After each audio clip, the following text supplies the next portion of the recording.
I was born into it, 1989, into pain, into addiction, into abandonment, into a battle I never asked for.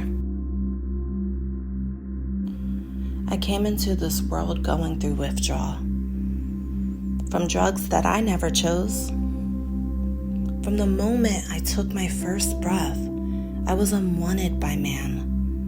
Before I could cry or crawl or even call someone mama, I was already left behind.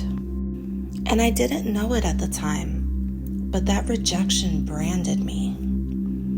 It became a label that I couldn't take off, a veil that I didn't even know I was wearing. But the first thing I remember feeling was love. My sister loved me deeply. She gave me so much of it, pure, safe love. I've seen the home videos and I've heard the stories. Trust me, I know I was blessed. From the outside, my childhood could have been picture perfect. But what's wild is, you can't always remember trauma, and yet, it still lives with you. I remember hanging out with my biological siblings as a little girl. I thought they were just my cousins, but I knew that something was different. I knew I was different. Not in a I'm better than you way, but in a spiritual way. I didn't look like them. I didn't feel like them. Something in me already knew. I didn't come from that same soil. When my dad told me the truth, I was only 6 years old. I remember one day he picked me up from school. He said, "I'm not your real father. Your real parents gave you away, sweetie." I didn't cry. I didn't scream. I didn't kick. I just said, "Well, you're still my dad." Because he was. He loved me from the moment he saw me. He said it was my straight black hair, my big brown eyes. He knew that I was his. And still, I believe him. Years passed. I held that story close to my heart. But this year, everything came full circle. I found out the rest of the truth. My biological mother went home with my adopted parents when I was born. When we got home, she told them that she was going to run to the store and be right back. But she never came back. She disappeared for weeks. And when she finally returned, it was too late. My parents were not letting me go. And that's when I became theirs. Here's the thing that wrecked me. My whole life, I still felt this rejection deep inside, and I didn't know why.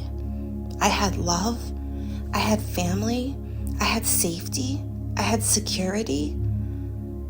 But the spiritual wound, it came from something that I couldn't even remember. At 35 years old, I finally had enough. I broke those curses off of me. I realized that every word curse, every sticker that was placed on me was abandonment, unwanted, rejection, unworthy. Those weren't mine. They were lies from hell. And I was done carrying them. Reality really hit me hard during my relationship, my marriage. My husband would say things like, "You're not a good mom. You were never a good cook." But the one that stuck with me the most was, "You're not normal." And I'd look at him and I'd just say, "I don't want to be normal. I am who God made me to be." But I don't think people understand how serious that is, how powerful the tongue really is. Proverbs 18:21 says, "Life and death are in the power of the tongue, and those who love it will eat its fruit. He didn't just say those things. They started to show up in my life. I'd cook and the food would come out bland, not because I couldn't cook, but because I started believing what he said about me.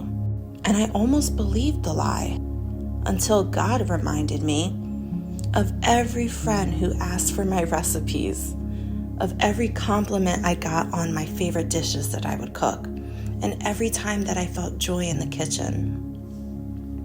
Then I realized I had to break every word curse spoken over me in the mighty name of Jesus. So I did. And here's how. 1, I acknowledged the lies. 2, I rejected those lies. And 3, I replaced them with God's truth. I forgave them, and I also forgave myself. But most importantly, I started guarding my own tongue. I started only speaking life into my life. For years, I carried abandonment through my teenage years into every relationship I had, trying to plug myself into power sources just to feel wanted, accepted, enough.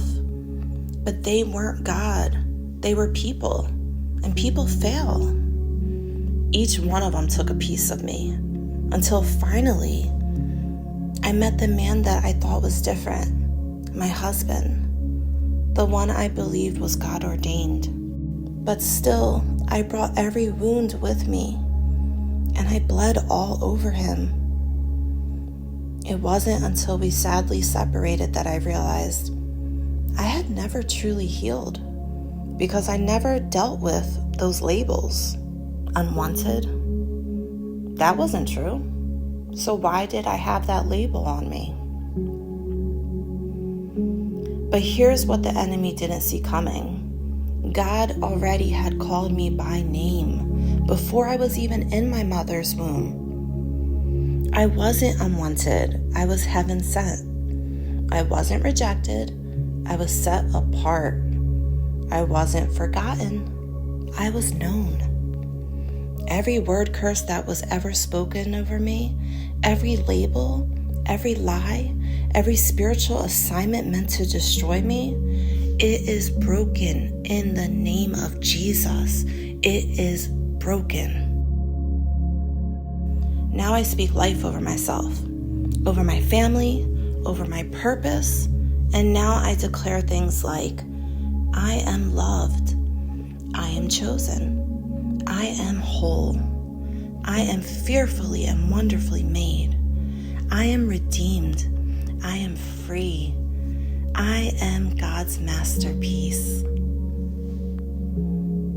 And my story is still being written, but not by me anymore, by the one who called me by name before I even took my first breath.